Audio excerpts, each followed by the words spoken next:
All good. Board members, we good to go? Excellent. We're in. Good. Good morning, everyone. Oh, shoot.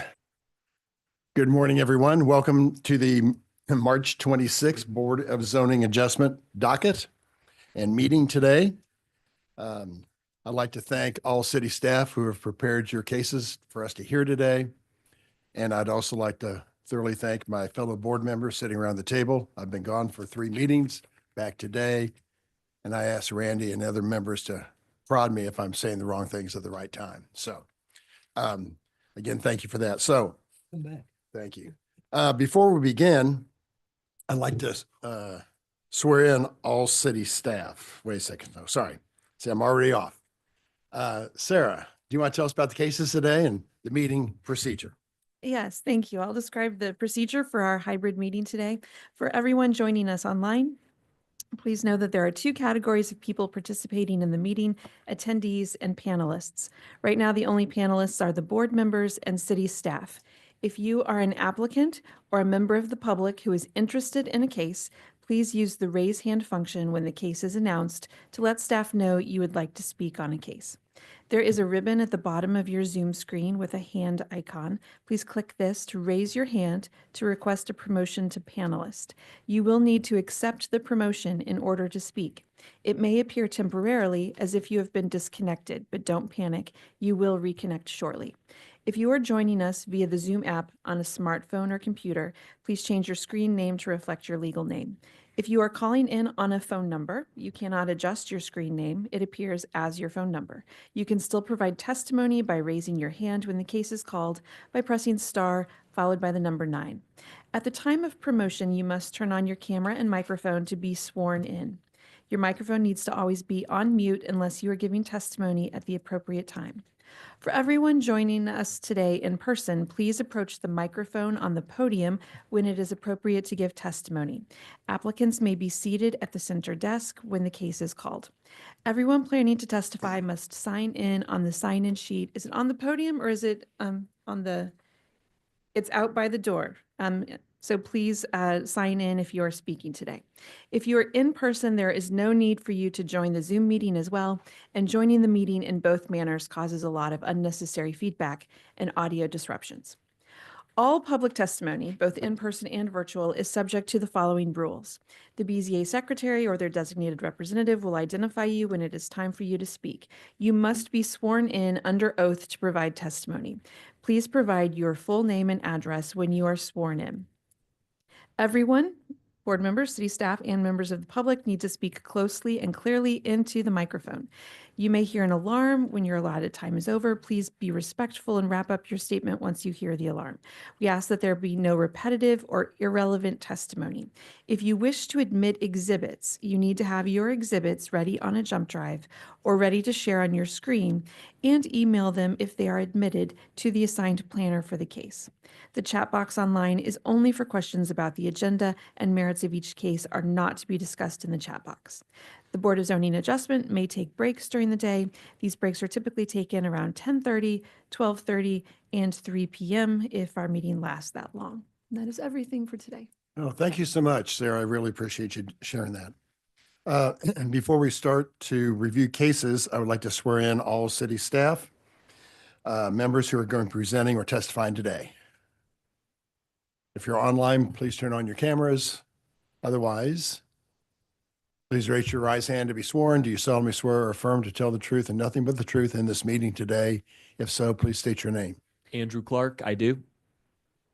Sarah Copeland, I do. Anna Naniski, I do. Stephanie Saldari, I do. Connor Tomlin, I do. Maria Aranda, I do. Thank you. Who do we have online? I do. Oh, sorry. Sorry. I think we have everybody. Well, yes, we have everybody here. Okay, great. Perfect. I'm going to turn it over to you, Sarah, to identify the continuances and or dismissals for today.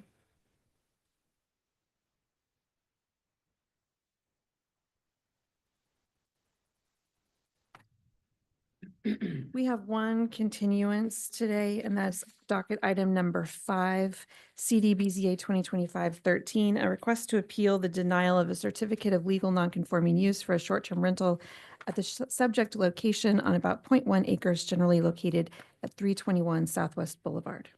Staff recommends continuance to May 14th With or without fee? with fee. Is that all you see, Sarah? That is everything. All right. Is there any testimony, public or online, on these continuances or dismissals? We have no hands raised online. Okay, great. Board members, I'll entertain a motion to that effect. I'll make a motion. Thank you. Mr. Hayes, Docket item 5, case CDBZA 2025-13. I move that we continue this case till our May 14th meeting with fee. I have a motion. Do I have a second from someone? Second. Second from Ms. Mixdorf. Sarah, when you're ready, call the roll. I'm sorry. It's okay. It's all good. Lost looking at the docket. You're calling the roll for the Yes. dismissal or continuous, excuse me, on Mixdorf. Aye. We have, we're missing Maggie. Sorry, I'm really thrown off this morning. Mixdorf said aye. Gorens. Aye. Wright. Aye. Hayes. Aye. Ebbets. Aye. We thought we might try to move up We- docket number 7. Do we Yes, have? docket item number 7, we would like to move up on your agenda today because we do have an interpreter here this morning. Perfect. Is that person online? for Yes. docket Are number you- 7? Docket item number 7, CDBZA 2024-146, a request to appeal a zoning violation related to an unpermitted use vehicle services on the subject site on about 0.1 acres generally located at 2118 Olive Street. The staff planner for this case is Anna Naniski. I'm going to promote Luis Barnoya, the applicant, to panelist. If there is anyone else who would like to speak on this case online, please raise your hand so that you can be promoted and sworn in. ¿Hay alguien más que quiere hablar acerca o dar testamento para este caso? Si sí, levanten la mano para que los den permiso.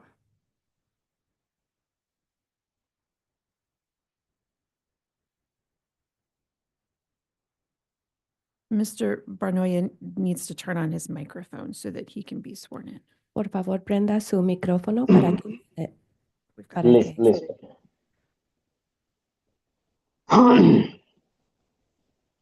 Buenos dias. Good morning, sir. Good morning.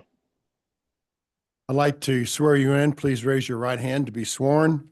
And as I administer the oath, if you agree with what I'm saying, please say I do and state your name and address for the court reporter. Levanten la mano derecha para hacer el juramento. Do you solemnly swear or affirm to tell the truth and nothing but the truth in this meeting today? If so, please state your name and address for the court reporter. Jura que va a decir la verdad y solamente la verdad. Si está de acuerdo, por favor, diga su nombre completo y que sí, está de acuerdo. Mi nombre es Luis Barnoya Pérez y sí, estoy de acuerdo. I agree. Thank you. Sir, there's a list of administrative exhibits associated with your case. They are labeled 1 to 11. Do I have your permission to admit those to hear your case today? Okay. Hay exhibitos o anexos de A 12 para, disculpa, de 1 a 11 para presentar en parte de su caso. ¿Da autorización someter estos documentos? Sí, está bien. Yes, I do. Perfect. One of those is a presentation by staff. Anna, please tell us about the case today. This case, we continued to this date to allow for an update from the applicant to prove whether or not the the use that was identified in the notice of violation was still occurring on the site. Ok, so le dieron la oportunidad para presentar o a ver si ha arreglado las violaciones de zonificación y el personal del gobierno hicieron la investigación. Ujú. So I can go over the full merits of the case again, or we can just pick up at that update. It's up to the board's decision. I think I'm familiar. Go ahead. ¿Puedo repasar toda la información del caso de nuevo o nomás la Junta puede decidir que si podemos continuar basado en la información anterior? Board members, do you want to hear the merits again, or are you familiar with the cases? I'm seeing familiarity, so Anna, go ahead. Ya reconocen los detalles del caso o van a continuar. No hay necesario de repasarlos. So I'll turn it Okay. over to the property owner, the applicant for the update. Ok, so por favor actualícenos con la información de su caso. Ah, sí, bueno, no sé si yo malentendí la vez pasada. Bueno, me mandaron la información acerca de que si quería continuar con el caso o que si no quería continuar, que tenía que deshacer todo de ahí. Entonces yo opté por, está bien, voy a continuar con el caso porque sí quiero mantener mi garage, bueno, o hacerlo dentro de las regulaciones. Y he estado trabajando en eso, mandé unos documentos, pero ahí he estado teniendo problemas para cargarlos. No sé si al final sí los logré cargar, pero le mandé unos PDFs a Ana para que ella me ayudara a ver si ella puede compartir la pantalla con esos documentos o si en realidad sí ya aparecen en el sistema. So I didn't fully understand when last time they offered me to have a continuance or not have a continuance. But now that I understand, I do want to continue with the case because I do want to still be able to work on my cars or do the work. I did have issues uploading the documents, but I did email them to Anna to help me upload them. So I don't know if the documents were actually able to be uploaded or not. I do have copies of the proposed structure that the applicant wishes to build. Ok, sí tengo los documentos de la estructura que desea construir. I did not understand that that was to then provide those documents to the building team for the permit, so I've not done that. And a different group would help him apply for that permit. Ok, no tenía entendido que querías ayuda de ella para entregar los documentos para recibir el permiso de construir el edificio. Sería otro equipo que ayudaría con eso. No, yo lo que le pedí ayuda a ella de que si en dado caso los documentos no eran cargados al sistema de permisos, de que si ella podría compartir aquí en la junta los documentos. What he was asking is that if you could share the documents that he provided you with at this meeting. Will that be exhibit number 12, Anna? It's attached to my PowerPoint presentation. Okay. So, no sería un anexo adicional, están ahorita afiliadas a la presentación que iba a hacer Ana. Ah, ok. Ahí lo está mostrando. So these are some of the images that the applicant sent me to show their efforts of moving towards that permit for the garage. Estos son los documentos o una de las imágenes que compartiste para comprobar que estás tratando de conseguir el permiso adecuado para el edificio adicional. Ujú. All right. So these are plans to be built that would alleviate the Violation. Yeah, the violation that that was determined by the city. Is that correct? So, ¿tenemos entendido correctamente que estas son las planes que quiere construir este edificio para aliviar o mejorar la violación que han determinado que existe en su propiedad? Yeah, Ah, at the last sí, perdón. meeting, we discussed there are two options to dismiss the case to make the zoning violation go away. So, en la última junta hablamos de dos opciones para descargar este caso y hacer la violación, que ya no continúe la violación. One Ujú. being that the motor vehicle repair was no longer occurring on the site. La primera era que ya no estuviera arreglando los carros en su propiedad. Two, the use was contained within a permitted accessory structure. O que consiga el permiso para usar, para hacer ese trabajo en una estructura adicional. Señor, go ahead. Sí, pues yo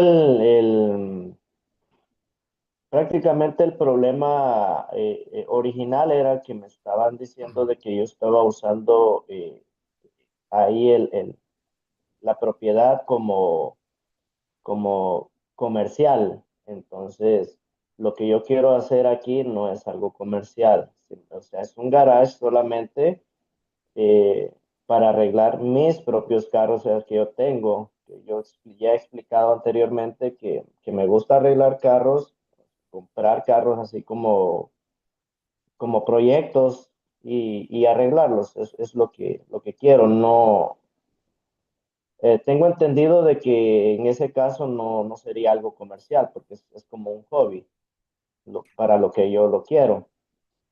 Entonces, la estructura que tengo actualmente relacionada con estos planos que estoy mandando, la estructura que está actualmente sí está en violación a los códigos. Entonces, yo he decidido modificar eso. O sea, yo tengo que deshacer esa estructura sí o sí para ver si esta estructura sí está dentro de los códigos. Si me dicen que esto está bien dentro de los códigos, entonces yo como quiera voy a deshacer la estructura que tengo y hacer lo que está dentro de los códigos. So the original issue was that they were claiming that I was utilizing and repairing cars on a commercial basis, which is not the case, as I had presented previously, that I enjoy fixing cars, and the cars that I have here, it's a hobby. They are my cars. However, I do understand that the current structure that is in the premises is not up to code. So I have submitted these new plans because I understand that I have to tear down the existing structure and create one to bring it up to code, but it would be for my personal use, not as a commercial use. And so that's why I've submitted these to see if these are up to code so I can move forward with that. So we can't approve the design, that's through codes administration. But what is, Mr. Senor Morales, what is the time parameter that you will need to complete this? Ok, so nosotros no podemos aprobar el diseño de la construcción, ese es otro departamento. De permisos de construcción son los que tienen que aprobarlo. ¿Qué tiempo necesita para llevar esto a cabo? Bueno, yo creo que depende de cuánto tiempo se demore en que me aprueben el permiso. Bueno, realmente yo no sé si dentro de la aplicación en lo que estoy puedo someter estos planos o necesito ir directamente a, al lugar ahí de la ciudad para someter estos planos.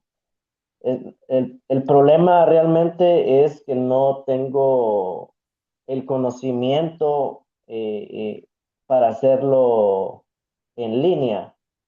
Yo no sé, bueno, yo sometí unos documentos, pero yo realmente no sé si lo hice bien, porque Eh, en una parte donde me pedí ahí que sometiera los planos, esto que están viendo, las elevaciones y todo, yo traté de mandarlos en documentos de PDF, pero al momento de ya guardar el archivo me decía de que no se puede que no se podían guardar los archivos de PDF, pero no sé por qué. Okay. So the time frame will depend on how long it takes to get the permit, and I'm not very familiar or very tech savvy. So when I tried to submit the documents online, I'm not sure if I was able to do it correctly because I did submit the documents and tried to upload the PDF file. But when I tried to close it and finish the submission, it said that I couldn't upload the PDF files. So I'm not real familiar how the process works, if I have to bring it in person, if what I did online worked or not. So that I'm not sure on the time frame. And then back to the notice of violation, that would mean temporarily the cars could not be stored and worked on for hobby or commercial purposes until the structure was complete. And Mr. Duddy could provide an update on the investigation, the reinvestigation that occurred from the last meeting. So, ahorita, regresando al tema o la violación, el aviso de violación, que es que no puede tener los carros en reparación, sea para uso personal o comercial. Y ahora el investigador va a actualizarnos en lo que ha visto cuando fue a inspeccionar la propiedad de nuevo. Ujú. On the most recent investigation, which was done on the 6th of this month, the activity had ceased and the automobile parts had been removed. So, cuando hizo la inspección el 6 de marzo, sí había quitado todos los carros y la propiedad estaba libre de carros bajo Ujú. reparación. Ujú. All right. So, the way I look at this personally and other board members around me, we could again delay this case for rehearing for a period of perhaps 4 months to allow him to complete the task of finishing this structure with codes. But is a violation still occurring is the question. So I guess I have a question for Mr. Bernoya. Are the vehicles on the site currently? Okay, so primero el señor Ebbets mencionó que si de pronto a lo que tiene entendido podemos continuar este caso en 4 meses, pero el señor Hayes comentó que si la pregunta es si todavía hay una violación de códigos en la propiedad.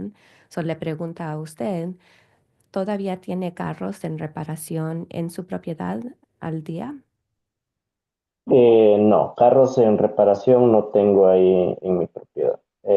Bueno, tengo un carro que, que es un proyecto ahí, que bueno, es un Ford Mustang.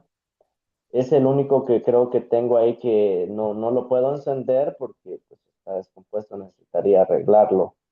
Eh, pero o sea, es mío, pues. So, Eh, pero ya sí bueno, voy a tener carros que son de mi uso personal ahí, sí, pero no están en reparación, son de uso personal. ok, so nomás para clarificar, ahorita no tiene carros en su propiedad que está reparando, excepto por el uno que es el Mustang, ¿cierto? Ah, no. Ok, so no tiene. Bueno, como le decía, tengo uno ahí que está descompuesto, que no lo puedo encender, pero no lo Ok. tengo en reparación, no lo tengo en reparación todavía.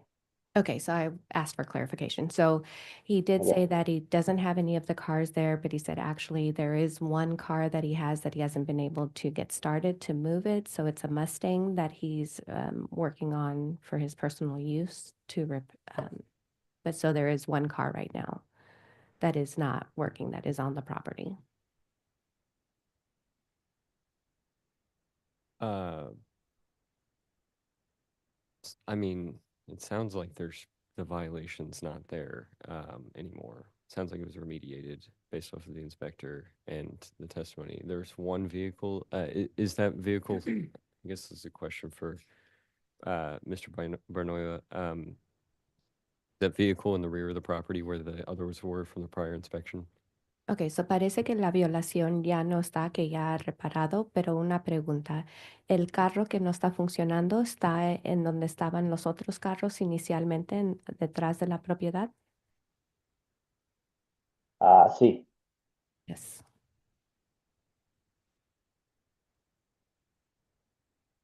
Board members, any other questions or comments?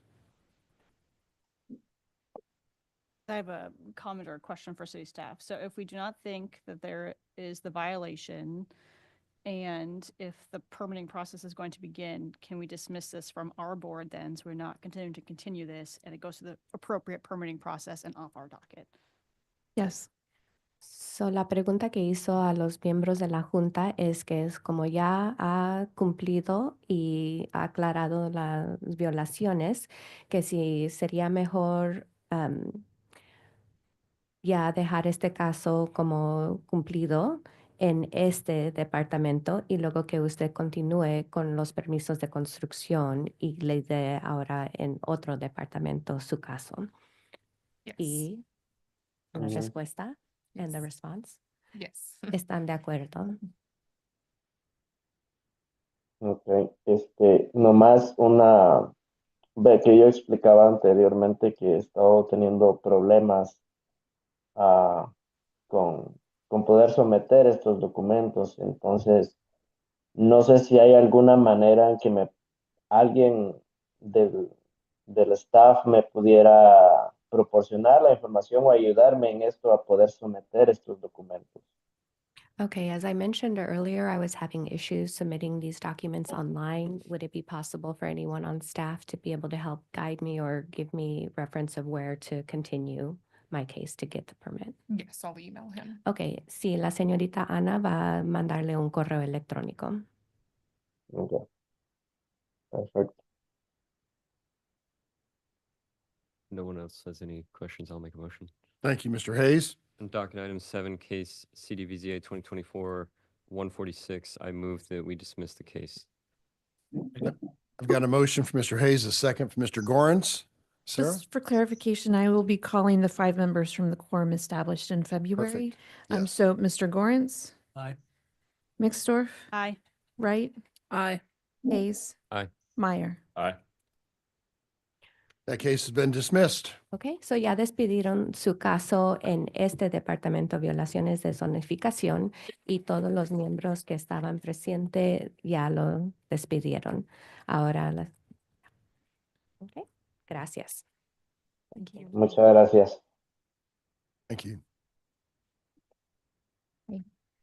Docket item number 1 is case CD SCP 2024-55, a request to approve a special use permit for motor vehicle repair general and light equipment sales rentals outdoor in District B3-2 on about 0.6 acres, generally located at the northeast corner of East Truman Road and White Avenue.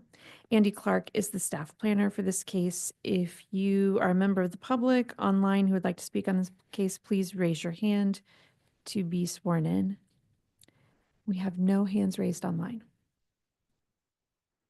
Or if you're in person, please approach the microphone on the podium. They're here. All right, gentlemen, good morning. I need to swear you in, and if you please raise your right hand as I administer the oath, and if you agree, please state "I do" along with your name and address. So, do you solemnly swear or affirm to tell the truth and nothing but the truth in this meeting today? David Conroe, yes, I do. Okay, thank you. Jimmy Castañon, I do.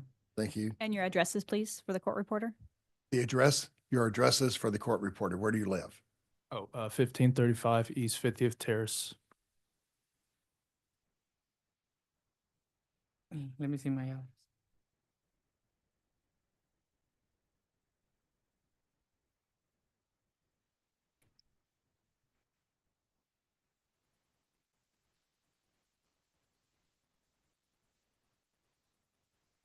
Sixteen nine 28, Independence, Missouri. Okay, good. Thank you. There's a list of administrative exhibits I need to admit for your case today. Do I have your approval to admit those? They're on the staff report, labeled 1 to 11, I think. 1 to 9 sometimes. One moment.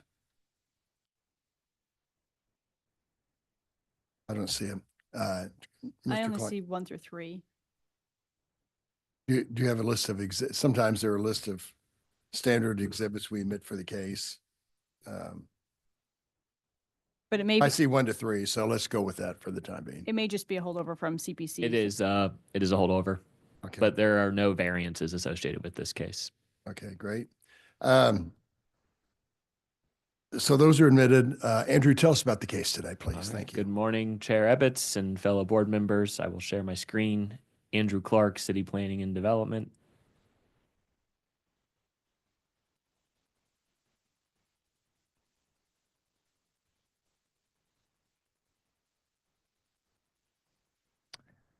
And before you today is docket item number 1. This is a special use permit, CDSUP 2025-55.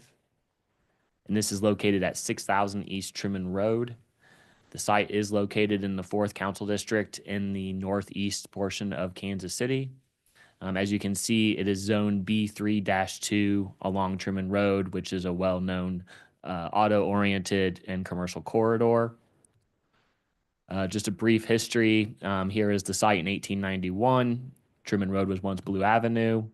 1909, we have a few homes constructed over here. But this is where it gets important. By 1940, we're already seeing auto uses.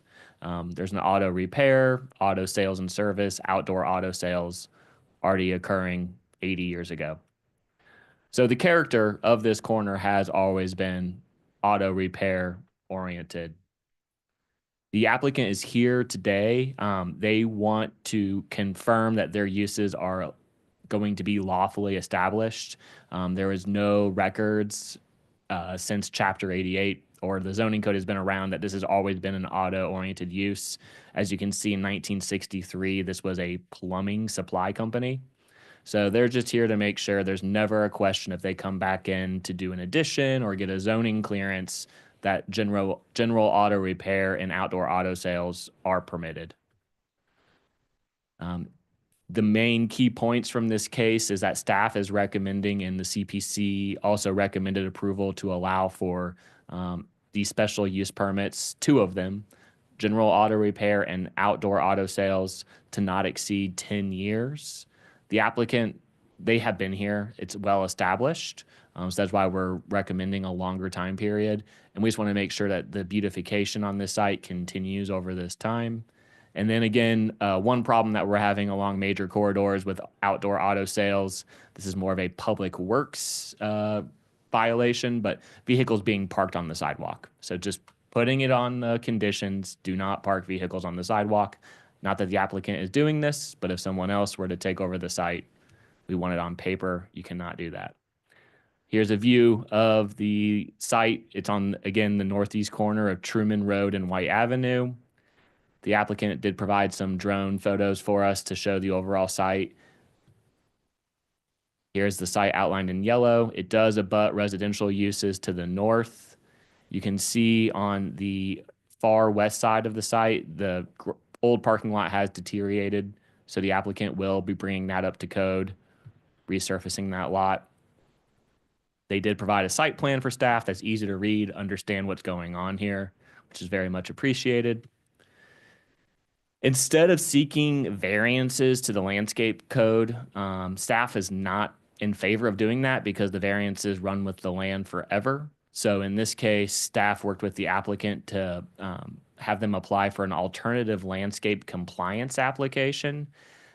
Because the site is literally a concrete jungle and very much so impervious, landscaping is just not going to survive. So it would make no sense to tell them to do interior landscaping. The odds of it surviving are very, very low. So the applicant will add some window planters along Truman Road. Fake plants are okay. We just want some greenery, some sense of welcomeness.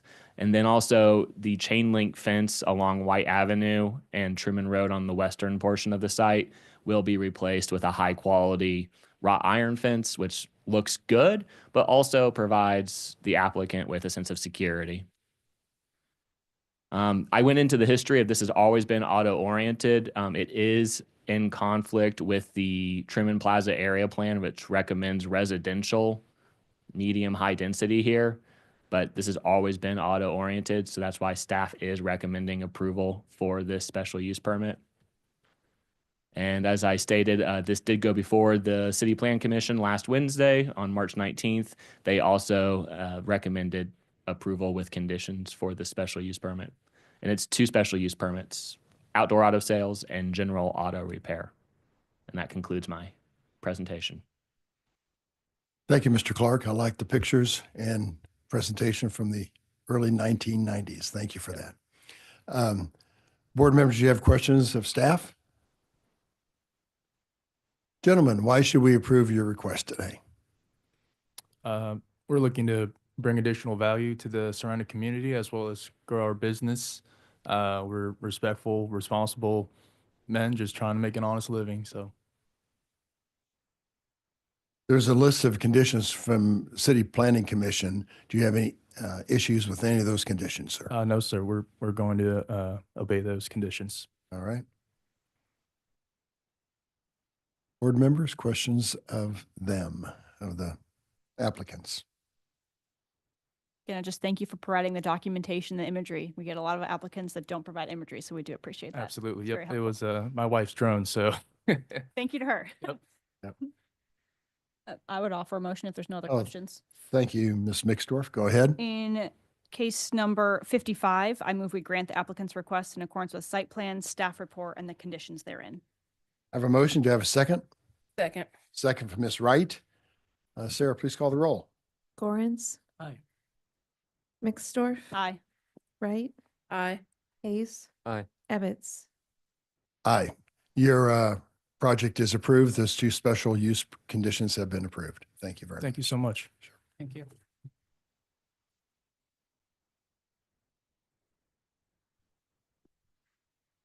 Docket item number 2 is case CD SUP 2025-6, a request to renew a previously approved special use permit for an existing halfway house and detention facility in an M1-5 zoning district on about 0.13 acres, generally located at 1534 Campbell Street. The staff planner is Stephanie Saldari. Where'd she go?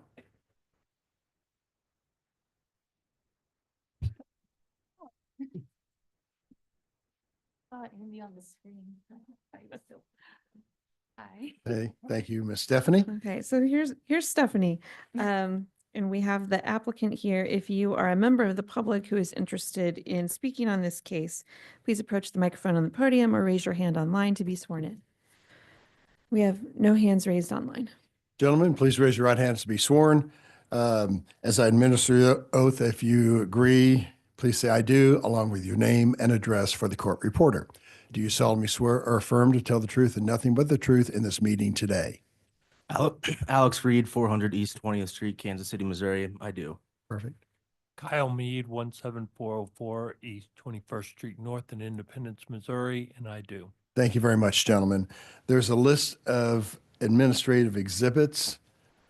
And Ms. Stephanie, I just see these CPC conditions, at least right now. So we need to admit these exhibits. They're standard exhibits to hear your case. Do we have your permission to do that? Yes. Thank you. One of those is a presentation by Ms. Sildari. All right.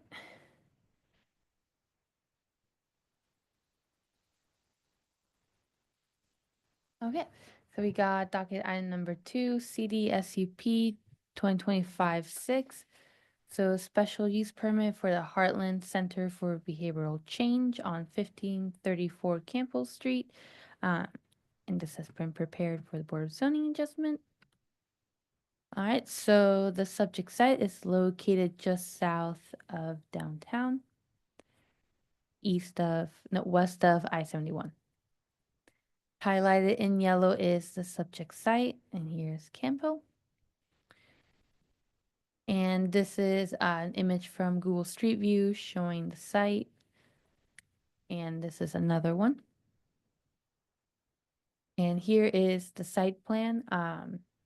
So this special use permit was renewed 2 years ago, and there hasn't been any changes to the use or the site.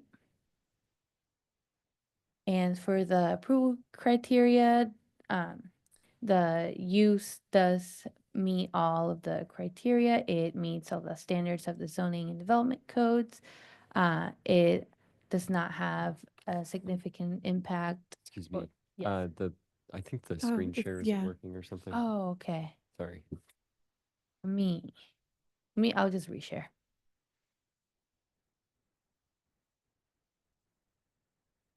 I think it just might be where I'm at.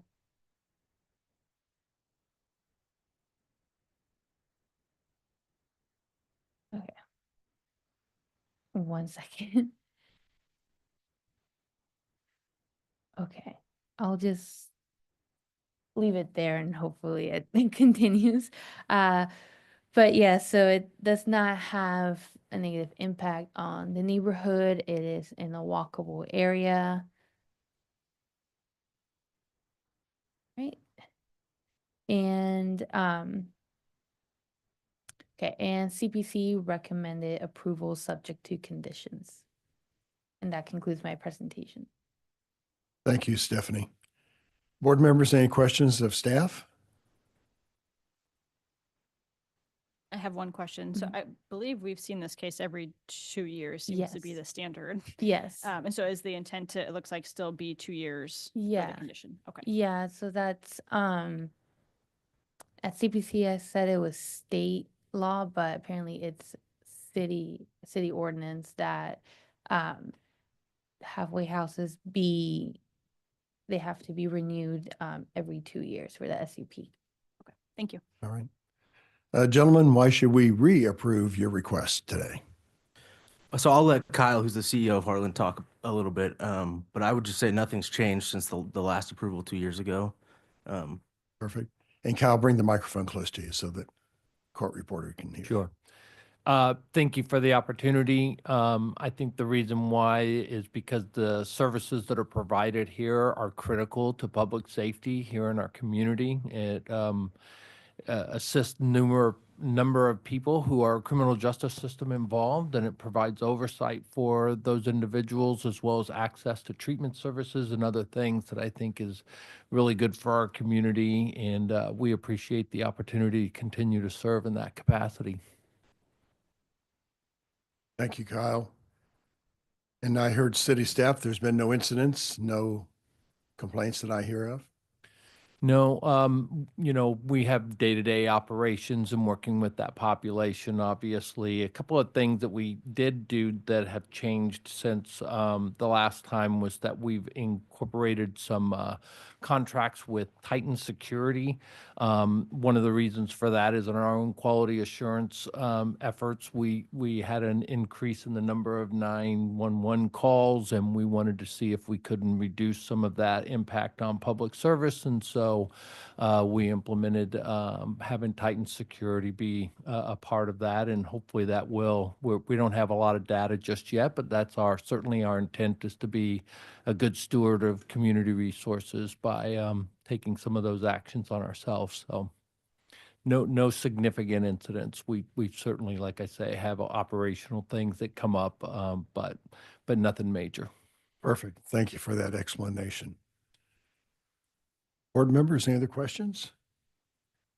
Answered mine. Yeah. Standard renewal, it looks like, for 2 years. So no other questions. I entertain a motion. I'll offer a motion. Thank you. In docket number 2, case number 6, I move we grant the applicant's request in accordance with staff report, site plan, and the conditions therein. Thank you, Ms. Mixdorf. Do I have a second? Second. Second, Mr. Gorens. Gorens. Aye. Mixdorf. Aye. Wright. Aye.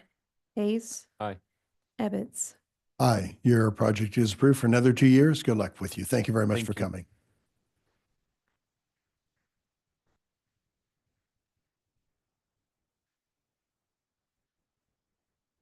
Docket item number 3 is case CD BZA 2025-16, a request to approve a variance to the setback of an accessory structure in relation to the primary structure in an R6 zoning district, plus any additional variances on about 0.15 acres generally located at 1114 Northeast 43rd Street. Connor Tomlin is the staff planner. We have the applicant. If you are a member of the public who would like to speak on this case, please raise your hand or approach the podium on the microphone to be sworn in. We have no hands raised online. Okay, great. Please raise your right hand as I administer the oath. And if you accept or agree, please say I do, along with your name and address. Do you solemnly swear or affirm to tell the truth and nothing but the truth in this meeting today? I do. Name and address. Jonathan Chauncey, 1114 Northeast 43rd Street, Kansas City, Missouri, 64116. Thank you, Jonathan. I appreciate that. Sir, there's a list of administrative exhibits labeled 1 to 9 in order to hear your case today. Do we have your acceptance, or do you have any questions on those exhibits? And may I have your permission to admit those? Yes, you do. Great. Those are admitted. One of those is a presentation by Mr. Tomlin. Connor, tell us about the case. Okay, docket number 3, CD BZA 2025-16, located at 1114 Northeast 43rd Street. This is an R6 zoning district. The request is for a variance to the separation distance of an accessory structure and primary building plus any additional variances. This is the general location of the site.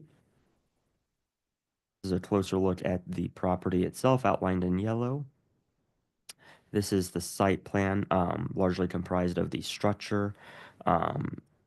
East, north, and west are to the property lines, and then those distances to the south are to the existing primary structure.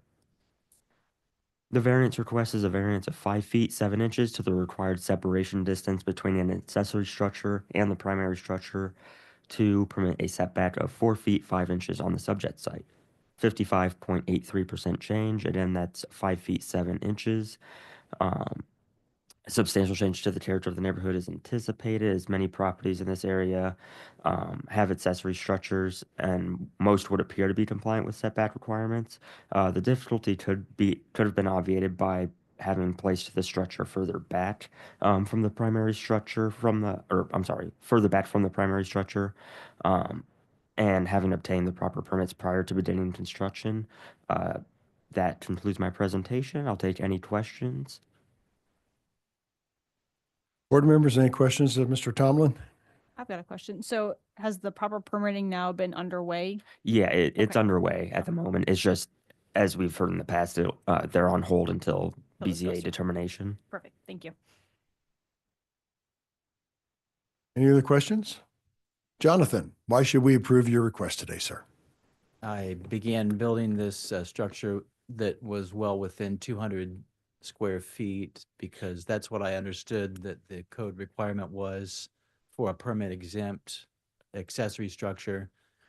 And I did not know about the 10-foot setback from the primary structure. So as I explained in the application for this, I made quite a bit of progress, and it would be a large burden financially and physically to move it.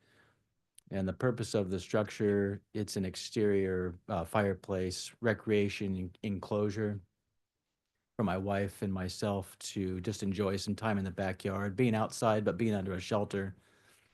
So if it would please the BZA, please, may we have a variance?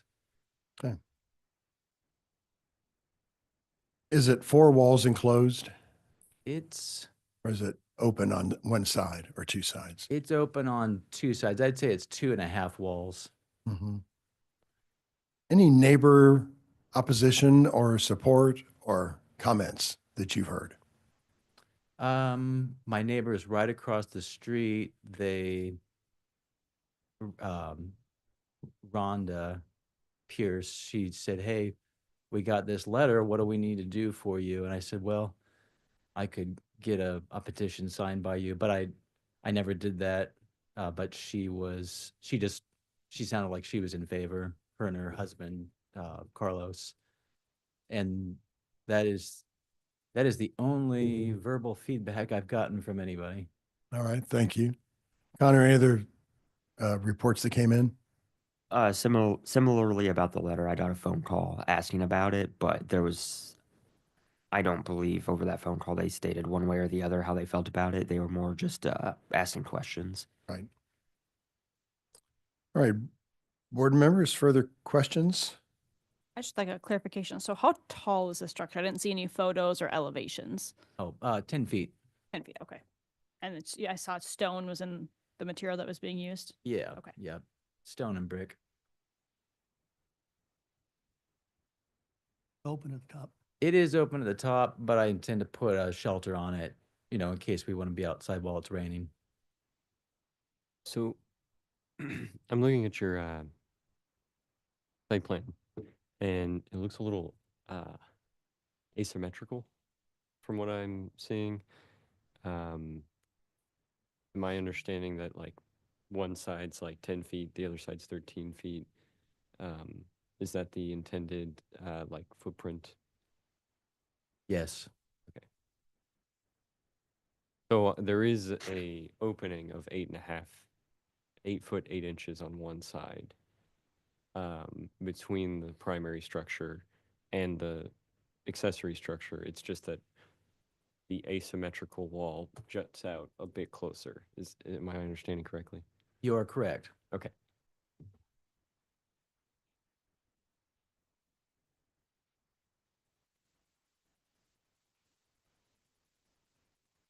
Any other questions or comments? Board members?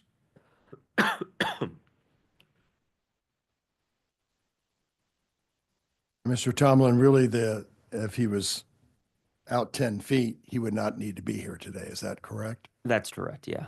And it looks like the 4.5 feet between the garage wall is really where this is coming into play. Is that Right. Okay. All right, thank you. The fact that this is open on multiple sides and it's really only that one side that's causing the issue, I would offer a motion. Okay, thank you, Ms. Mixdorf. Go ahead. In docket number 3, case number 16, I move we grant the applicant's request in accordance with site plan and staff report. I have a motion. Do I have a second? Second. Second from Ms. Wright. Thank you, Mr. Sarah? Gorens, Aye. Mixdorf, Aye. Wright, Aye. Hayes. Aye. Ebbets. Aye. Your project is approved. Good luck with it. Thank you for coming today, sir. Thank you so much, Mr. Ebbets. Yeah. Thank you all. Sure.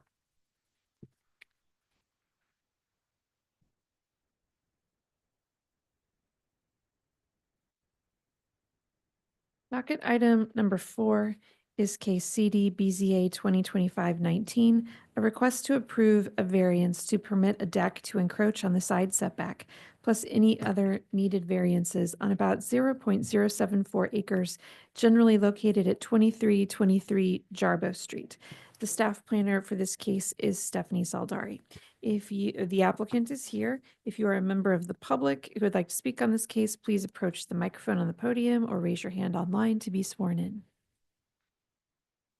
There are no hands raised online. Hi there. What's your first name? Hi, my name is Batseva Castro Martinez. I reside at 2323. Yeah, okay, hold on just a minute. So please raise your right hand. I was just Okay. trying to get your first name. Thank you.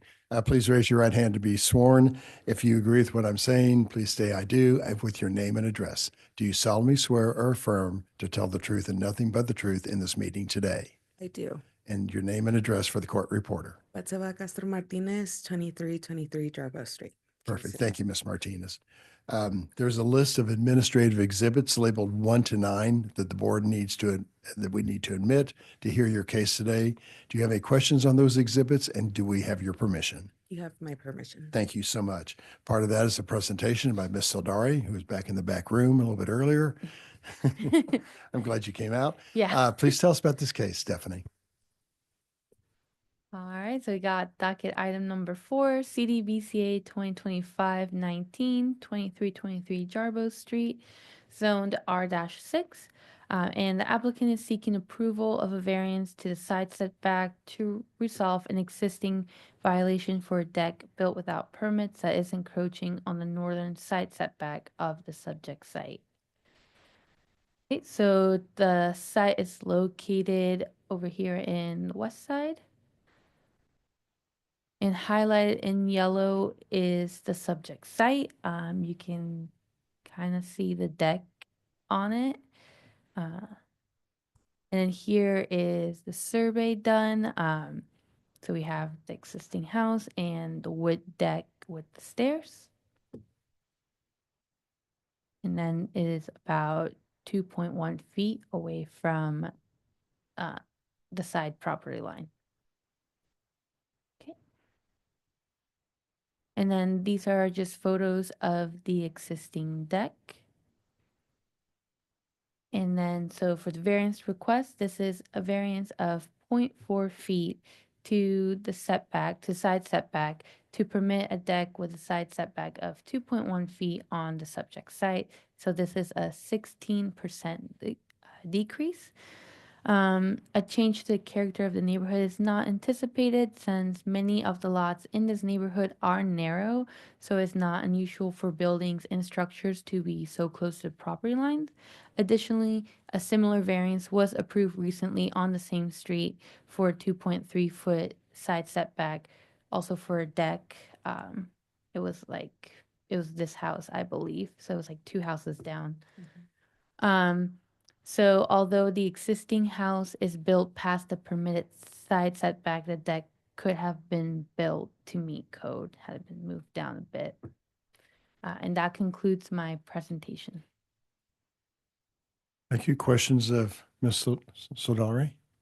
Just for clarification, so for decks, you only need a permit if you're above grade by a certain amount, correct? Which is- Yes, okay. if it's above 30 inches, then you need a permit. But even without a permit, it still has to meet the setbacks and zoning code.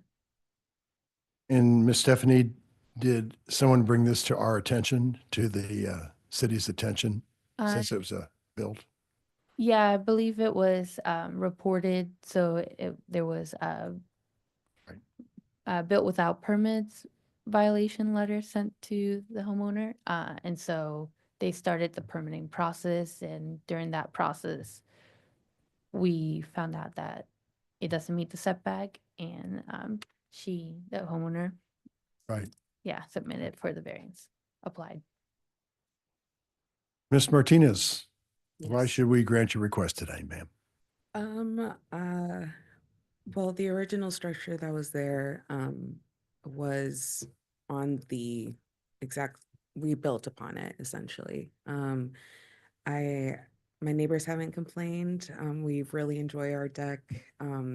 The joy it brings to us, and we have a really great view of the city, which we love. And so I don't necessarily see a disturbance. I understand the requirements of having fire grade wood. We used acacia wood and also weather treated lumber for the railing and everything. So I think it should be pretty stable. But yeah. Okay. Ms. Stephanie, since the house was out of code to begin with, or will this bring her back into code, so to speak, by us granting this one variance? You have the existing house is built past the permitted side setback. Mhm. Yeah, so since the existing house would be considered legal non-conforming, but if like granting the variance would bring it to code if in the future the homeowner wants to expand on the house in any way. Right. Thank you. Board members, any other questions of Ms. Martinez? I'll make a motion. Okay. On docket item 4, KCD BZA 2025-19, I move that we grant the requested variance in accordance with site plan and staff report. I have a motion from Mr. Hayes. Do I have a second? Second. Second from Mr. Torrance. Thank you. Gorens, Aye. Mixdorf, Aye. Wright, Aye. Hayes, Aye. Ebbets. Aye, yes. Your request has been granted. And next time, be sure you get a permit. Thank Will you. do. Thank you so much. Enjoy the day. Thank Yes. you. Our next docket item is number 6, case CD BZA 2025-18, a request to approve a variance to permit a deck to encroach on the street side yard and a large shed, plus any other needed variances in an R 2.5 zoning district on about 0.3 acres generally located at 3940 Elmwood Avenue. Stephanie Saldari is the staff planner for this case, and the owner is present. If you are a member of the public who would like to speak on this case, please approach the microphone on the podium or raise your hand online to be sworn in. There are no hands raised online. I'm going to administer the oath. Please raise your right hand. And if you agree, please state your name and address. Do you solemnly swear or affirm to tell the truth and nothing but the truth in this meeting today? Yes, Alicia Gonzalez. And say your name one more time. Alicia Gonzalez, Thank you, Ms. Gonzalez. And your address, please? 3940 Elmwood Avenue, Kansas City, Missouri, 64130. Thank you. There's a list of administrative exhibits that we need to, that we're asking you to permit us to admit for your hearing, for your meeting today. They're labeled 1 to 9 on the staff report. Do we have your permission or do you have any questions on those items? Yeah, you have my permission. Thank you. One of those is a presentation by Ms. Saldari on your case. Stephanie, please tell us all about it. All right. So we got docket item number 6, CDBCA 2025-18, 3940 Elmwood Avenue, zoned R-2.5. And the applicant is seeking approval of a variance to the setback for corner lots in an infill area to permit a deck in the street side yard and a variance to the accessory structure standards to permit a 440 square foot shed on the subject site. The applicant is seeking these variances to resolve the existing zoning violation. All right, so the subject site is located over here. Highlighted in yellow is the subject site on Elmwood and 40th. The deck is covered by the tree, but it's over here. And then this existing shed is to be demolished, and next to it is the new one. So we'll start with the deck. Here is a photo of the existing deck and another photo. And then here is the site plan. Again, this is to be demolished. Here's the new one. And then I did put a little key here. So these red numbers is the height of the structure. All right, and then we got variance request A. So this is a variance of 12 feet to the infill lot and building standards to permit a front setback of 17 feet on the Elmwood Avenue side of the subject site. This is a 41% increase. Change to the character of the neighborhood is anticipated since the proposed front setback contradicts the standard established in the infill context area. And the deck could be built on the west or south side of the existing house and meet the requirements, but we'll also let the applicant speak more to that after I finish my presentation. And then some context. So as I mentioned, the deck was on the street side, but per infill code, if it's a corner lot, the setback on both the front and street side yard has to meet the front setback on both sides of the block face. So that's why I mentioned in the last slide that it's a front setback of 17 feet. If it were not infill, it would just be the street side yard. And then just another diagram. So the front setback requirement for this context area is 29 feet. So this is the street side yard, the front yard, but it's all about 29 feet. And then, so we're going on to the next one. So now we're gonna go on to the shed in the rear yard. And this is pictures of the existing shed. And so we got variance request B, so it's a variance of 251.6 square feet to the accessory building standards to permit a shed with a footprint of 451.6 feet on the subject site. So this is a 125% increase. Change to the character of the neighborhood is anticipated. To staff's knowledge, the other nearby properties do not have sheds of this size. So the maximum square footage permitted for an accessory structure that's not a garage is 200 square feet. So 200 square foot sheds can be built up to Chapter 88-305 standards to meet the applicant's request for a 451-foot shed to accommodate their bigger tools or what needs to go in there. And that would be permitted if they were to have two 200 square foot sheds 10 feet away from each other, it would still meet code. And that concludes my presentation.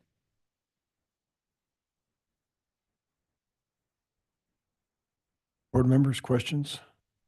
So for the deck variance, I see in the notes that they want to make it a closed deck. So is the reason the deck, would it need a variance regardless if it was closed or open? Yes. Okay. Yeah, oh, sorry. Go The ahead. thing is that, well, we didn't know that if we had a deck on our side or front yard, it's supposed to be a closed deck, not an open deck. It is taller than 30, what's the Inches. inches, Mm. but just on one side because our yard kind of goes like that. So at first it's just on ground, but then it does, once it comes this way, it is taller than the 30 inches. So our question for you guys is like, if we can keep it as an open deck, or if we have to have it as a closed deck, it's okay with us. Like, we have no problem with that. I guess city staff, is there a requirement for it to be closed? No, so either way, like if it's enclosed or open, decks or the house, or if it's enclosed, it would just become part of the house essentially. But either way, it cannot encroach on the side setback or the front setback. So when I was talking about it being moved here, since there's 60 feet, it would meet code or in the rear yard. But again, the applicant can speak more to that.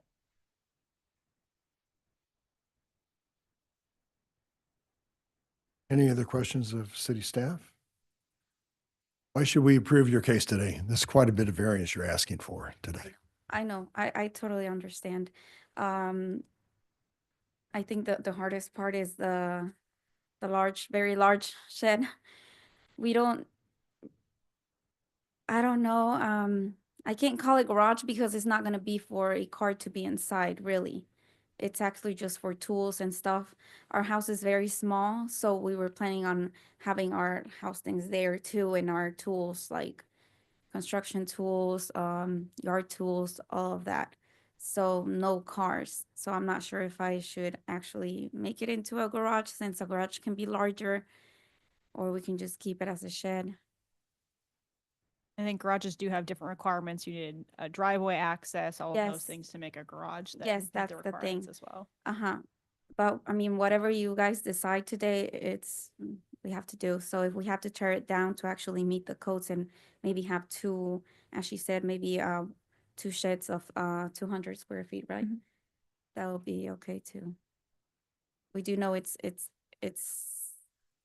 large building, and we would like to keep it because there's a lot of money into it. But if not, I mean, we're okay. When was the deck built? The deck was built about 3 years ago. Yes. What brought the? I assume there's some sort of report about the Yeah. shed or something, and I assume in the assessment the deck came up, or Yeah, so there was an initial report for zoning violation, and I can't recall if it was for the shed or the deck or both, but it looks like someone reported it and then this all came about.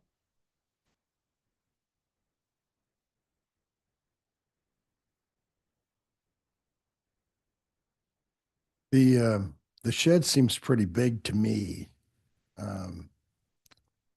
And I know you've got some investment already into it, but it's not fully completed yet, but, Yeah, we stopped because they told us not to do anything to it right. until we come here and decide. Mhm. on the deck. You've had it for 3 years. Have you had it? Have you lived in that house for those 3 years? Yeah, about 5 years. Mhm. Okay. Have you ever talked to your neighbors about 6 that years deck? now. Oh, they love the deck because when we have parties, they like to be on the deck. Yes, so Okay. yeah, drinking beer on the deck. Sorry, but yeah, that's the thing.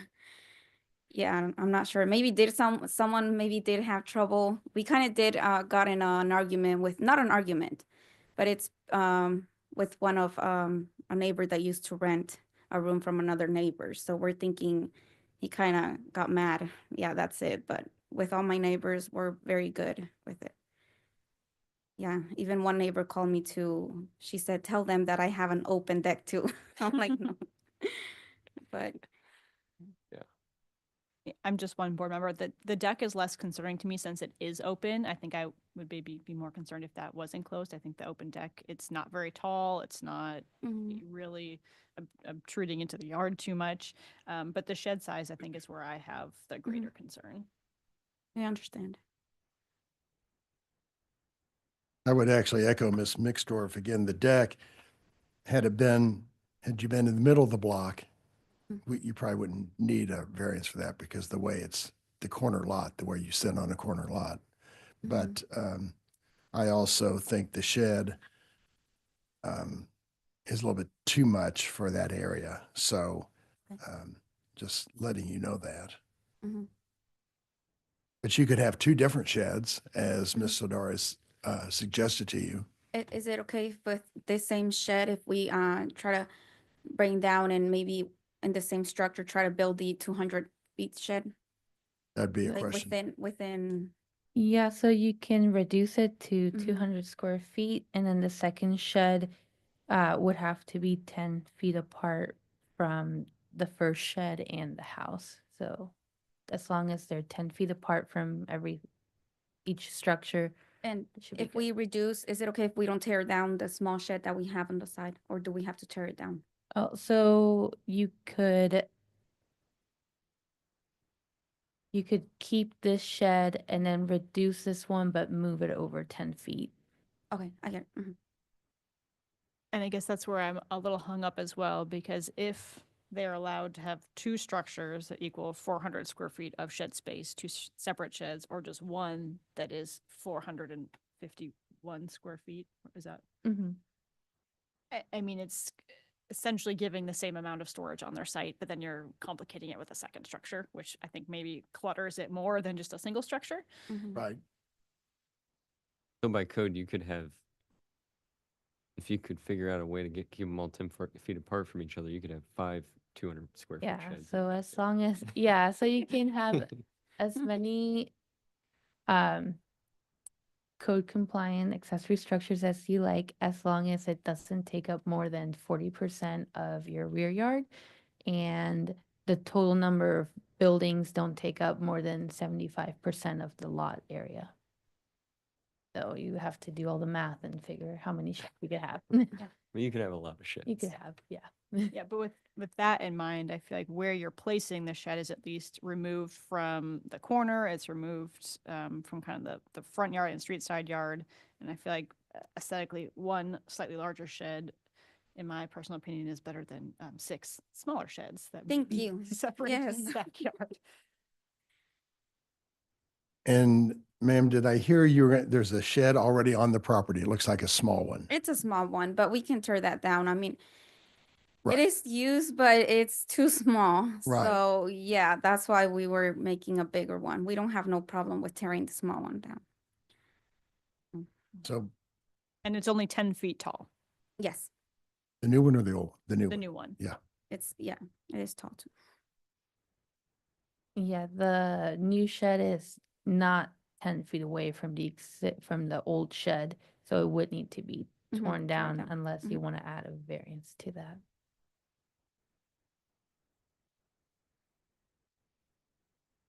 All right, board members, any other questions?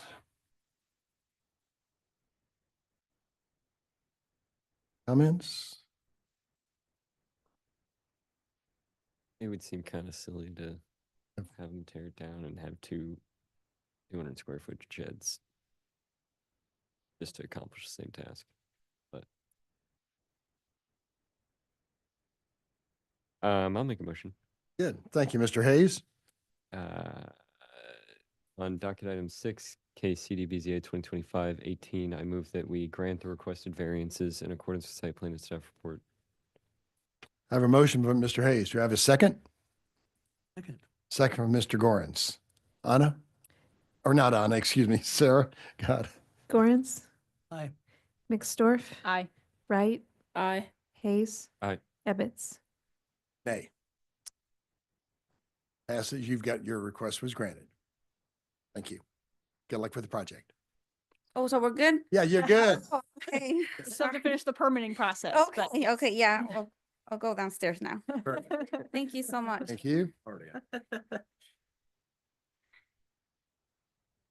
Docket item number 8 is case CD BZA 2025-11, a request to appeal zoning violations related to unapproved parking surfaces on the subject property on about 6 acres, generally located at 7780 East US 40 Highway. Anna Naniski is the staff planner for this case. If you are the applicant or a member of the public who is interested in speaking on this case, please raise your hand online or approach the microphone on the podium to be sworn in.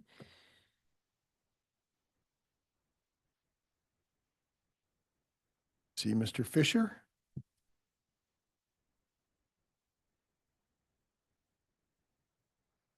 I don't see Andrew Fisher online. We are moving quite quickly today compared to usual BZA dockets. We could That's a pause good this thing. case, Okay. and maybe Anna might want to call them. Okay. You okay with that? Thank you, Anna. So we'll pause on docket number 8, And we'll go to docket item number 9. right? Okay, docket item number 9, here comes Connor, is case CD BZA 2025-12, a request to approve a variance to non-residential signage requirements to permit a monument sign in a B4-5 zoning district, plus any additional variances on about 2.27 acres, generally located at 4900 Main Street. Connor Tomlin is the staff planner. Renee Spires has hand raised online, so I'll promote to panelist. Anyone else who would like to speak on this case, please approach the microphone on the podium or raise your hand online.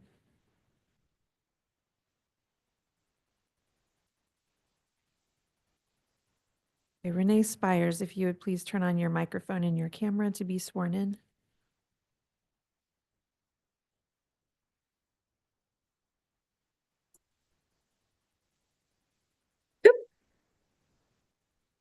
Think I hear you. There you are. Hi. Hi there, Renee. I'm going, please raise your right hand as I administer the oath. And if you agree, please say I do and state your name and address for the court reporter. So raising your right hand, do you solemnly swear or affirm to tell the truth and nothing but the truth in this meeting today? I do. State your name and address for the court reporter, please. Renee Spires, and my home address is 1401 Northwest 38, Casey Mo. Thank you, Renee. There's a list of administrative exhibits labeled 1 to 9 that we would like to admit for your case today. First of all, do you have any questions on those exhibits? And if not, may I have your permission to admit those? You have my permission, yes. Thank you. One of those is a presentation by Mr. Tomlin on your case. Connor, tell us about this. Okay, we've got docket number 9, CDBZA 2025-12. 4900 Main Street is the location. This is a B4-5 zoning district. A request to approve a variance to the setback of a monument sign to add tenant signage to the existing sign, plus any additional variances. This is the general location of the site. Closer look at the site outlined in yellow. You'll see a note there I have on the left for CLDMS 2024-74.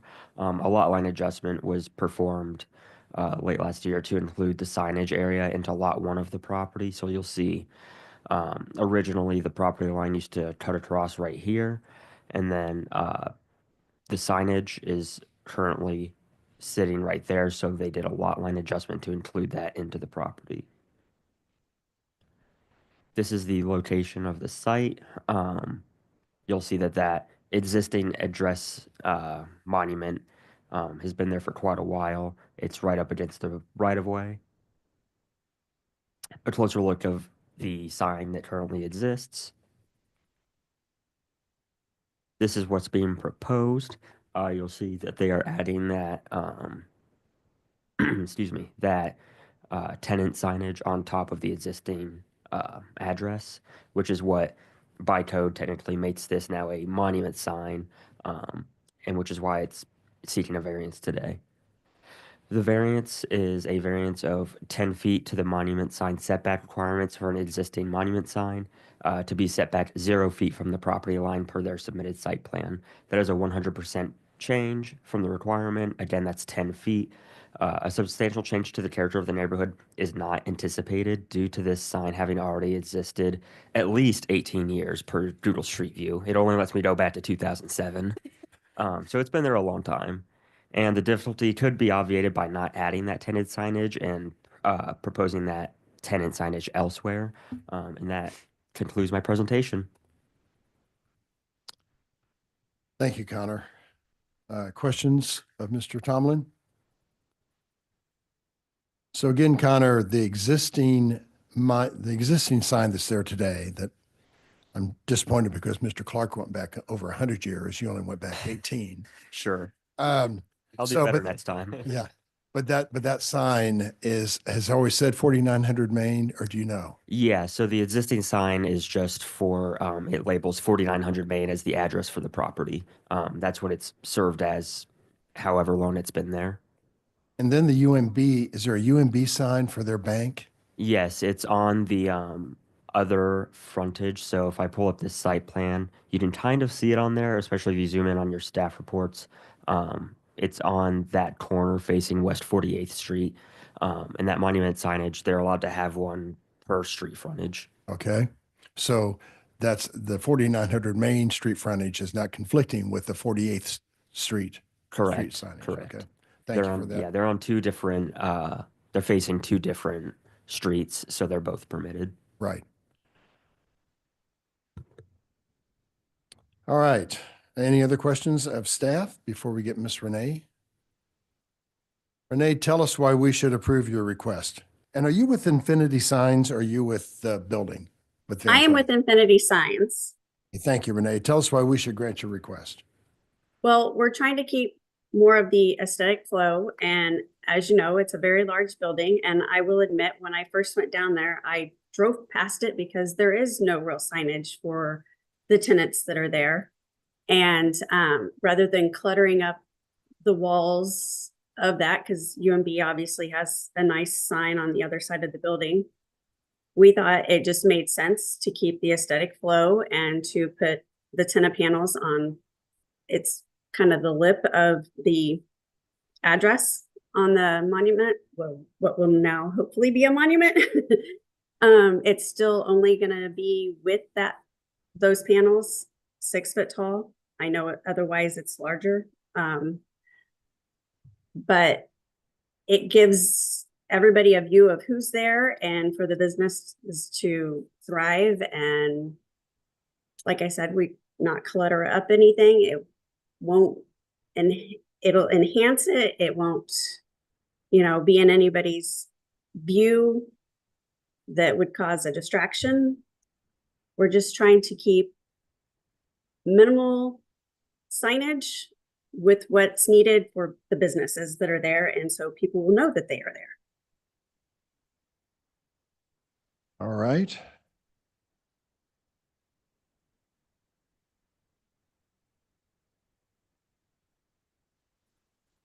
Connor, so I have a question for you too. So I think at Bartlett Grain's got a sign in that yard. Is that permitted? Did we give that to you when the building was built?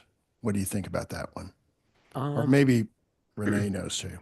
I don't know off the top of my head. I haven't been over in that area in quite a while as far as the signage that is in the yard. Okay. I know they've got that 4900 Main, and then there is that other sign that's off of 48th Street. That might be the one you're referring to. Okay. I was just in this building earlier this week, and so I feel like this approach to signage is actually very respectful because it is so minimal with only 18 inches. This base mass kind of already exists, and I don't feel like this would be intrusive whatsoever. Okay.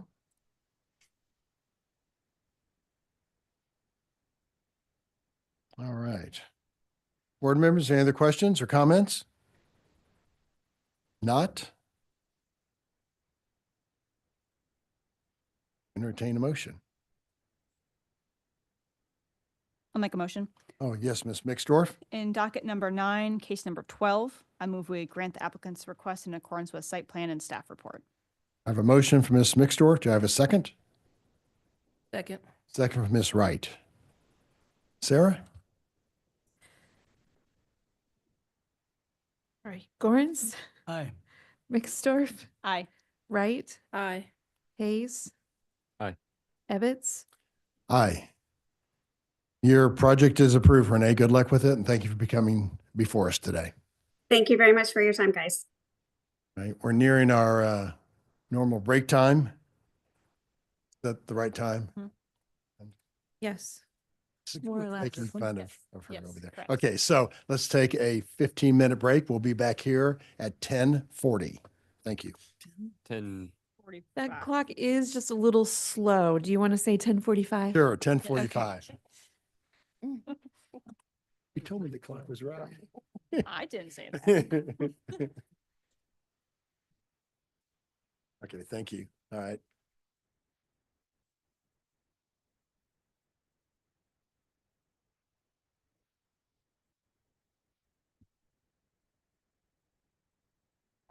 Yeah, I know. I heard that, but it was right when she started. It's time for a break.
Docket item number 10 is case CD BZA 2025-17, a request to approve a variance.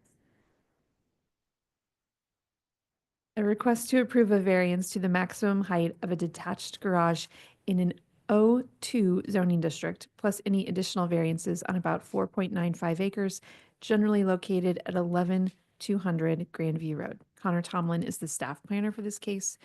If you are a member of the public who would like to speak on this case, please raise your hand or approach the microphone on the podium to be sworn in. We have no hands raised online. Okay. Good morning. Morning. Are you Clay? Yes, sir. Okay, great.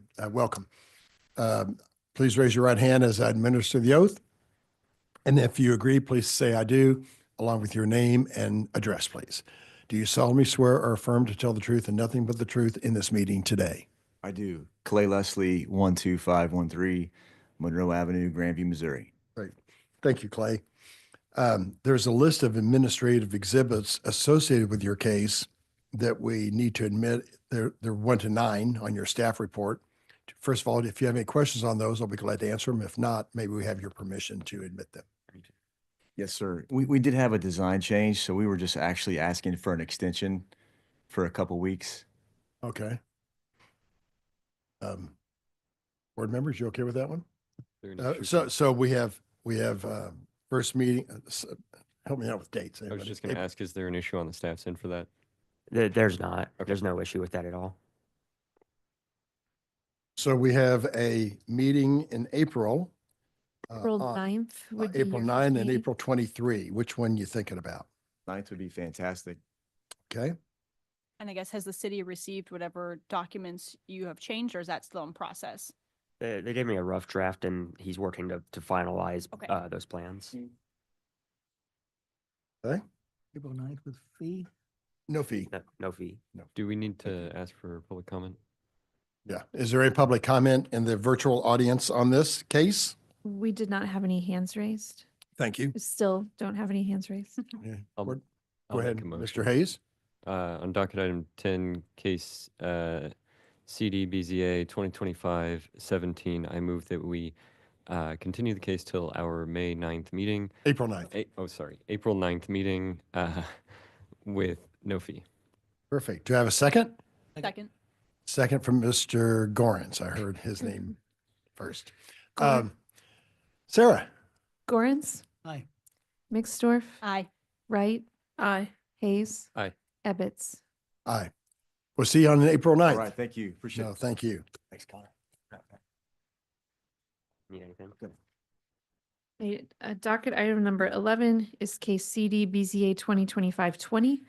A request to approve a special exception to allow for an 8-foot tall fence on about 14.6 acres, generally located at the southern end of Pathfinder Elementary School between Northwest Old Stagecoach Road and North Platte Purchase Drive, south of Northwest 87th Terrace. Anna Naniski will be presenting the case today on behalf of Larissa Chomby. We have the applicant's hands raised online, so I will promote Braden Taylor and Dr. Devin Dahl and David Contag to panelist. Do you have any other members of the public who would like to speak on this item? Please raise your hand or approach the microphone on the podium to be sworn in. And David and Braden and Devin, please turn on your cameras and microphones to be sworn in. I see 3 faces up there. Please raise your right hand and, Well, oops, okay, sorry. yes. We got Sorry, we everybody? do still have 3. Microphones on, please to be sworn in. All on, does it look like? Please raise your right hand, and as I administer the oath, and if you agree, please say I do and state your name and address for the court reporter. Do you solemnly swear or affirm to tell the truth and nothing but the truth in this meeting today? I do. I do. Wait. I do. You got to state names and addresses, please. So the first, I do. Go ahead. Yep. Braden Taylor, 11827 West 112th Street, Overland Park, Kansas. I do. Thank you. Next. David Contag, address 7290 West 133rd Street, Overland Park, Kansas. I do. Thank you. Devin Dahl, 12885 North Champanel Way, Platte City, Missouri. I do. Thank you. Of the three of you, who's going to be speaking on your case? Braden, David, or Devin? Yeah, it'll be Dr. Devin Dahl. Okay. Doctor, there's a list of administrative exhibits associated with your case labeled 1 to 10. First of all, do you have any questions or comments on those exhibits? And if not, may I have your permission to admit those? Yes, you do. Thank you, Doctor. One of those is a presentation by Anna on your case. Anna, please tell us about it.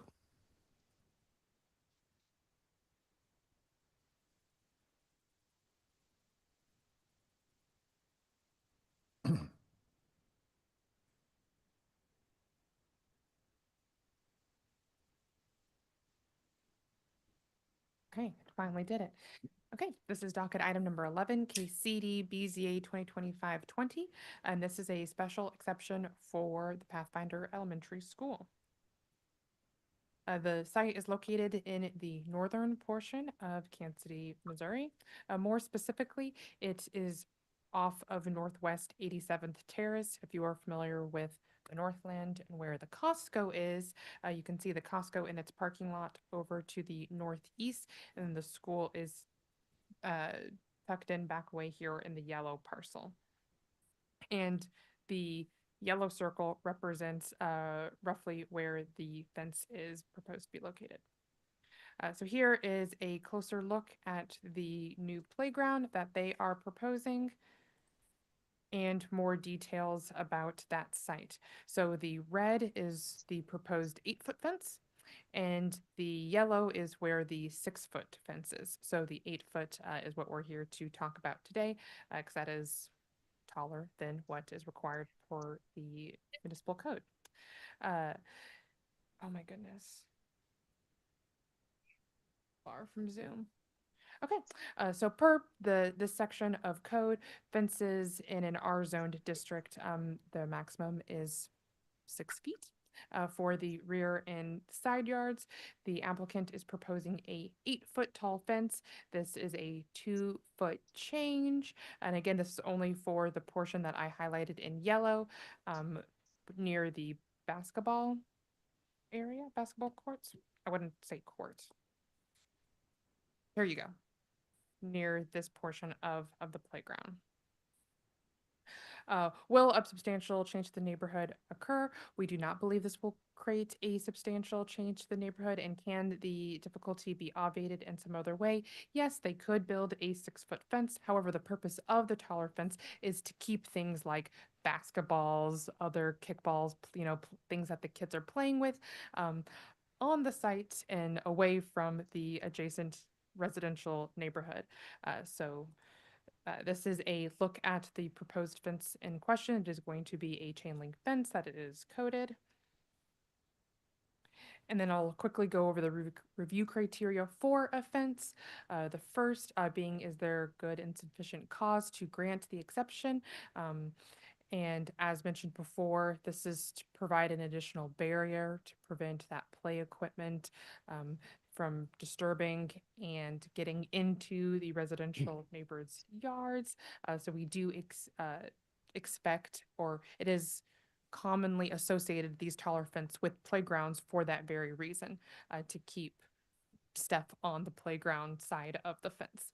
And then we have the second review criteria, which is the special exception will not adversely affect the appearance of the neighboring properties or neighborhood. And as mentioned, this is going to be a chain link fence that is coded. And Larissa noted that there are other wooden and chain link fences in the area, so that would not be out of place within the existing neighborhood.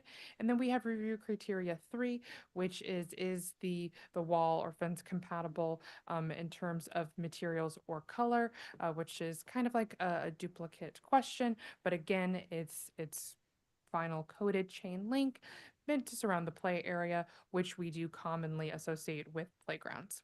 And that concludes my staff report. I'll be happy to answer any questions. Thank you, Anna. Does board members have questions of staff? All right, either Dr. David or Devin or Braden, why should we approve your request today? You know, this is a playground that we're, with the successful passage of our April 8th bond, we'll construct the playground on that southern portion of Pathfinder Elementary. As mentioned, it's just a section of this, 8-foot fence that kind of does go down to a ravine. So where that court area is, we suspect a lot of balls, playground equipment that's 6 foot to go over that. So that added 2 feet would really help to keep the balls and equipment contained to the playground. This is located on the backside of the school, so it's not going to be visible to the public streets. Also, the school district does own that large property behind that southern portion. So it is our property, and it's wooded currently. So that's kind of the details and the reasoning behind wanting that 8-foot variance for the fence. I've got a question. Is the coating on it black, green, silver? What's it going to be coated? It's coated black. Okay. Thank you for that. I'm Yeah, familiar with and the- it'll be consistent with the 6-foot fence too. It's all coated black and matches the entire site. All right, thank you for that. I'm familiar with the fence at St. Paul's School on Main Street, and it's an 8-foot coated black, and it's very unobtrusive for them, so.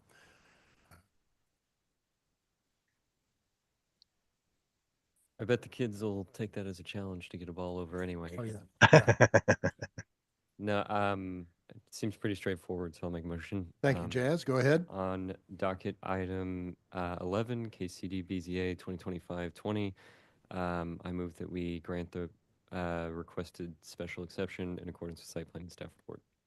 I have a motion. Do I have a second? Second. Second from Ms. Mixdorf. Gorens, Aye. Mixdorf, Aye. Wright, Aye. Hayes, Aye. Ebbets. Aye. Your project is approved, gentlemen. Good luck with it, and keep the kids in line there. Thanks. Thank you. Thank you. Thank you. All right.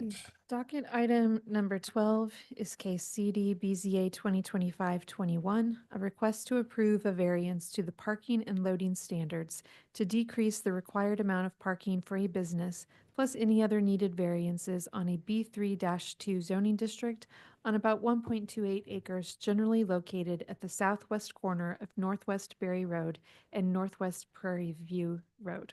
Stephanie Saldari is the staff planner for this case. If you are the applicant or a member of the public who would like to speak on this case, if you'd please raise your hand online or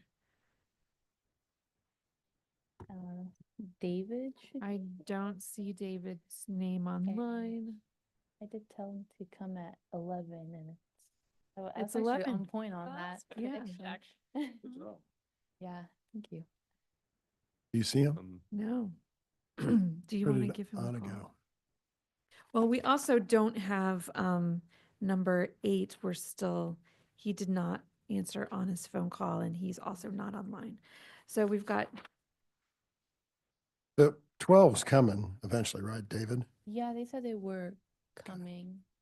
wait a Told few them we'd minutes. be, Can probably we, wouldn't go past. You want to act on 8 board members? we could continue it? Should we go ask Anna one more time, or is she? She did call him and didn't get an answer. You want to go back to 8 and continue it to our next meeting? I think so. Okay. Yes, I think that, well, board members, what's your thoughts? Yeah. Okay, so I'll entertain the motion on docket number 8 to move that case number to our April 9th docket. I make a motion on docket number 8, case number 11, that we continue that case No fee. without fee to the April 9th docket. Motion and second, motion by Ms. Wright, second by Mr. Gorens. Sarah, Sorry, I'm catching up here. it's okay. It's all good. Motion by Ms. Wright and second by Mr. Gorens. Okay, Gorens. Aye. Mixdorf. Aye. Wright. Aye. Hayes. Aye. Ebbets. Aye. Let's move to the April 9th. Okay. Should I- And Should I call we my- wait for David, or you want to call him? I can try, yeah. I'm gonna take a 5-minute. 5-minute break. Yeah, we're going to take a 5-minute break. The recording stopped. Okay. Sir? I see you in the audience. He's with me. Oh, sorry. Sorry. Please explain why you're here. No, I'm kidding. No, I saw him in the back earlier, but might be a Kramer. Remember when Kramer had his assistant? Yeah. We did have someone, I think it was a CPC who, their case was continued at the beginning and they did not realize it and sat through the whole. Oh, you're They were here, they were there to testify. They weren't the applicant. And Oh. so like totally missed it. And so when we got to the end and everybody was like, oh, you don't like it. Yeah, we all felt really bad. You're here to get a new driver's license. You're not at the right place, sir. I moved to California and asked to play on a co-ed softball team. Played on the team, but I didn't get to bat. I thought that was like a rule they had. Really? Well, their rule was everybody got to bat, whether Oh. you played in the field or not. Yeah. And so I didn't know that.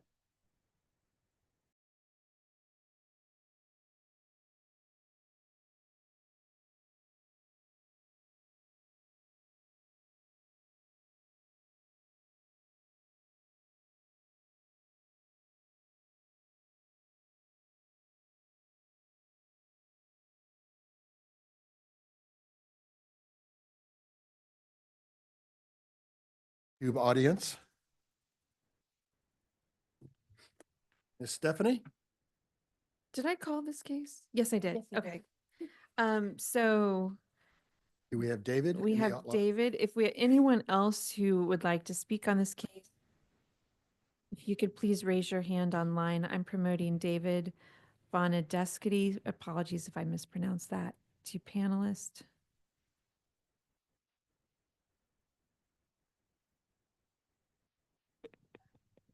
Hey, David, David. it looks like you've got your camera and microphone on. Miss Sarah, do we see anyone else out there in the audience? There are no other hands raised online. Okay, perfect. David, I'm going to please raise your right hand to be sworn as I administer the oath. If you agree, please say I do and state your name and address for the court reporter. So raise your right hand. Do you solemnly swear or affirm to tell the truth and nothing but the truth in this meeting today?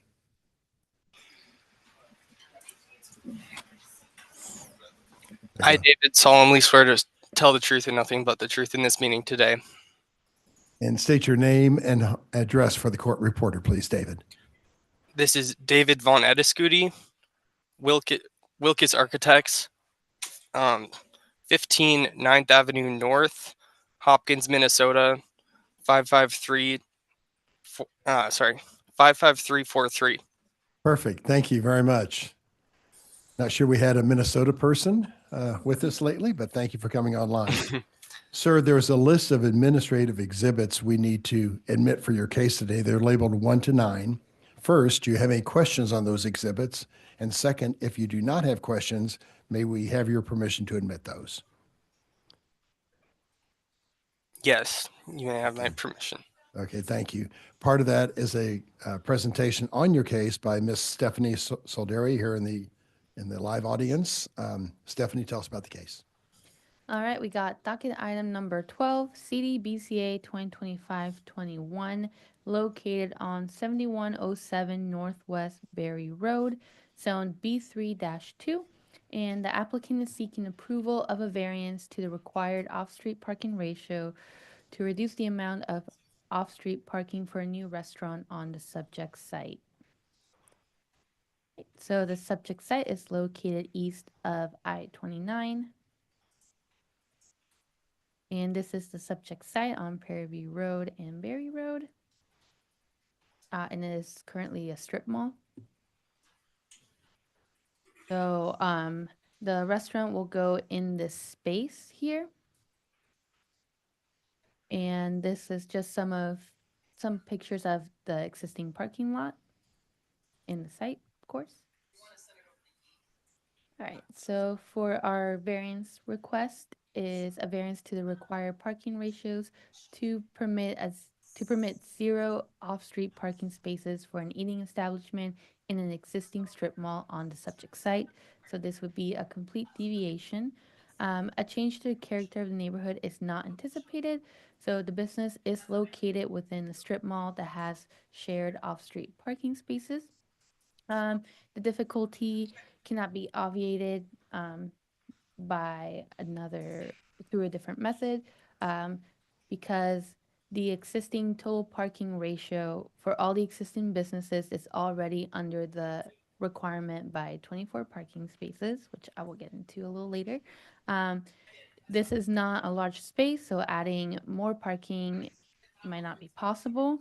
I did speak with the applicant about an alternative parking compliance plan, but this is not ideal due to the location of the subject site.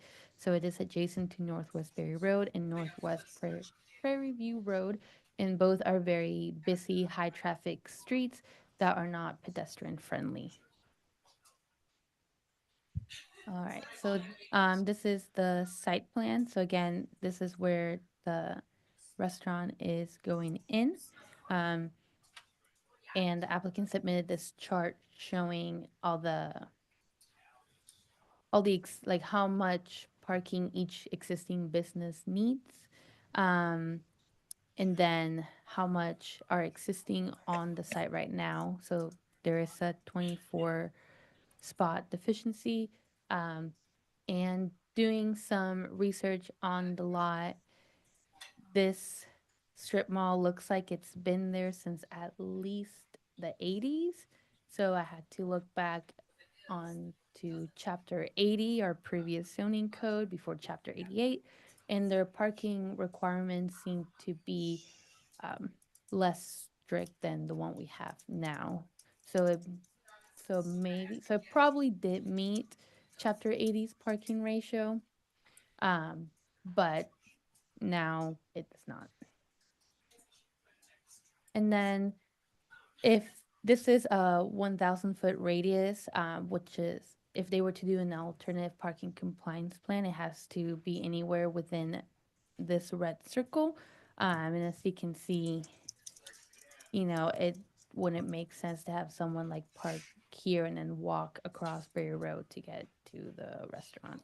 And then the other nearby parking lots are quite small and probably only meet the ratio for the existing use. And that concludes my presentation. Thank you.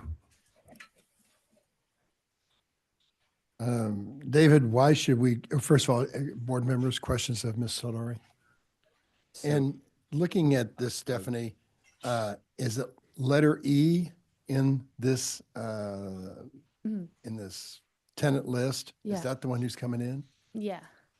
All right. So that space has been split in two, so half of that space will be to this restaurant coming in. I'm sorry, I took somebody else's question. Am I hearing correctly that the amount of parking spaces is already non-compliant? It's just a new tenant moving into this vacant building that's basically triggering this? Correct. Okay. All right, David, in Minnesota, why should we grant your request? Well, for one, you get a Wingstop in Kansas City there. And another reason being that 70% of the orders are takeout orders. So a majority of the traffic pulling onto the site is going to be for takeout. I believe I had uploaded some sales data. I was also hoping that the owner and a few additional people would be attending at this time, but the sales data shows that 70% of the entire sales of the Wingstop location is takeout orders. That should be attached to the staff report. Yeah, we see it. Will they have some dedicated parking spaces for takeout orders in this lot? Not necessarily. If that was allocated or allowed, That's out of my scope of work. I'm a designer here for Wingstop. So I don't believe so.